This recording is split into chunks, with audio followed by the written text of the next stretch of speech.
আয়ুষকে মায়ের বিরুদ্ধে উস্কে দেওয়ার দায়ে এবার কুসুমকে ঠাটিয়ে এক চড় মারলো ইন্দ্রাণী গাঙ্গুলি। হ্যাঁ বন্ধুরা, ভিডিওতে লাইক দিয়ে দেখতে থাকুন। যে মুহূর্তে কিনা মা ছেলের এই তীব্র ঝগড়াঝাটির মধ্যে যখন কিনা আগুনে ঘি ঢেলে দেওয়ার জন্য মীনাক্ষী যখন কিনা বলতে থাকে যে দিদি দিদি তুমি দেখেছো এই সমস্ত কিছু হয়েছে শুধুমাত্র এই কাল লাগেই সাপ জাগে কিনা তুমি দুধ কলা দিয়ে পুষেছো এই কুসুম সরকারের জন্য, এই কুসুমই তোমার ছেলেকে তোমার বিরুদ্ধে উস্কে দিয়েছে, নয়তো বা আয়ুষের কোনোদিনও এত বড় সাহস হয়েছে যে ও তোমার বিরুদ্ধে গিয়ে তোমার সঙ্গে উঁচু গলায় কথা বলছে, তোমাকে প্রশ্ন করছে, তোমার কোনো নেওয়া সিদ্ধান্তের উপরে তুমি কাকে কি শাস্তি দিলে না দিলে সেই সমস্ত কিছু নিয়ে তো আয়ুষ তোর জীবনেও কোনো রকম কোনো মাথা ব্যথা ছিল না। তাহলে আজকে হঠাৎ করে কুসুমের প্রতি তোর এত উচ্ছা পড়ছে কেন, দরদম তো সেটাই বুঝতে পারছি না। ঠিক সেই সময় কুসুম যখন কিনা বলতে থাকে যে ছোটো সাহেব আমি আপনার কাছে হাত জোড় অনুরোধ করছি, এবার অন্তত আপনি থামুন, আপনার মা আমাকে শাস্তি শুনিয়েছে সেটা আমার এবং দেবী মায়ের মাঝখানে কথা, সেই জায়গায় আপনি বলার অধিকার রাখেন না কোনো মত, আপনি সেটা বুঝতে পারছেন এবং আপনার আমার প্রতি তো কিসের দরদ বলুন তো। ঠিক সেই সময় যখন কিনা মীনাক্ষী বলতে থাকে যে দিদি দেখেছো যেই কিনা এই মেয়ে ধরা পড়ে গেছে ঠিক তেমনি আয়ুষের সামনে ভালো সাজার জন্য এখন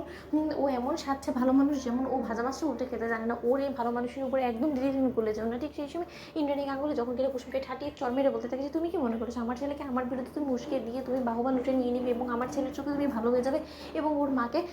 ওর নজরে আরও নিচে নামিয়ে দিবে, এই সমস্ত পরিকল্পনা করে না তোমাদের মালদাতে চলতে পারে, হয়তো বা মা ছেলের মধ্যে দূরত্ব সৃষ্টি করতে পারবে, কিন্তু এখানে কোনো মতে না। আমি তোমাকে অনেক বরদাস্ত করে ফেলেছি, তোমাকে এরকম একটা শর্ত দেওয়ার শর্ত তুমি যখন এই শর্ত কোনো মতে কুসুম সরকার মানতে পারোনি, এবার সময় চলে এসেছে ছোটো যত শীঘ্র সম্ভব এক্ষুনি শঙ্করকে গিয়ে ডাক এবং শঙ্করকে গিয়ে বল যে ওর কর্তামা ওকে ডেকেছে এবং আজ এটার একটা রফা দফা হবে এবং কোনো মতে আর যাই হোক না কেন আমি কুসুমের মতন এরকম একটা আপদকে আমার বাড়িতে রেখে আমার বাড়িতে নতুন করে কোনো রকম কোনো অশান্তি জন্ম দিতে চাই না। ঠিক সেই সময় কুসুম যখন কিনা বলতে থাকে যে দেবীমা আমি আপনার পায়ে পড়ছে, দোহাই লাগে আপনি আমার করা কোনো রকম কোনো অন্যায়ের শাস্তি আমার বাবাকে অন্তত দেবেন না, আমার বাবাকে কোনো কিছু বলতে যাবেন না, আমি তো ভালো ভালো চলে যাচ্ছি, আপনার আমাকে সহ্য হচ্ছে না, আমি এখান থেকে চলে যাবো। ঠিক সেই সময় ইন্দ্রাণী গাঙ্গুলি ক্ষিপ্ত হয়ে বলতে থাকে যে তোমার আমাকে সহ্য হচ্ছে না, তুমি কে বলো তো, তুমি আমাদের মা ছেলের মধ্যে ভেদাভেদ করার কে বলো তো কুসুম, যে তোমাকে আমি সহ্য করতে পারবো না, তুমি আমার প্রতিদ্বন্দ্বী নয়, তুমি সেটা ভুলে গেলে চলবে না, তুমি এই পরিবারে শুধুমাত্র একটা কাজের মেয়ে কোনো কিছু নেই এবং তোমার এই পরিবারে অন্যরকম কোনো অস্তিত্ব নেই। সেই জায়গায় তুমি যদি নিজেকে এতটা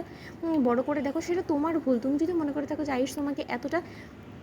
প্রাধান্য দেয় বলে আমরা বাড়ির শুধু সমস্ত লোকেরা তোমাকে মাথায় করে ধেয়ে দিয়ে করে নাচবো, তাহলে তুমি সেটা ভুল ভাবছো, তুমি তোমার জায়গাটা ভুলে গেলে। আমরা কোনো মতেই কিন্তু তুমি যে বাড়ির কাজের মেয়ে সেটা কিন্তু কোনো মতেই ভুলিনি, তার জন্য তোমাকে আমি সাবধান করে দিচ্ছি কুসুম, সময় থাকতে শুধরে যাও, তুমি যখন নিজেকে শুধরোতে পারো নি তাহলে এবার শাস্তি ভোগ করার জন্য তুমি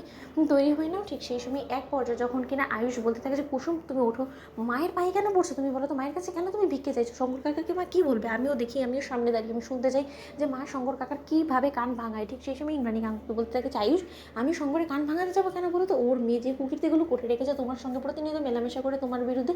মিথ্যে অপবাদ চাপিয়ে তোমার সঙ্গে বিয়ের মতন একটা সম্পর্কে জড়াতে চাইছে, সেই সম্পর্কে তো ওর সন্তান সম্পর্কে ওর তো জানার কথা, তাই না? তো বন্ধুরা লাইক এবং শেয়ার করে সাবস্ক্রাইব করতে ভুলো না।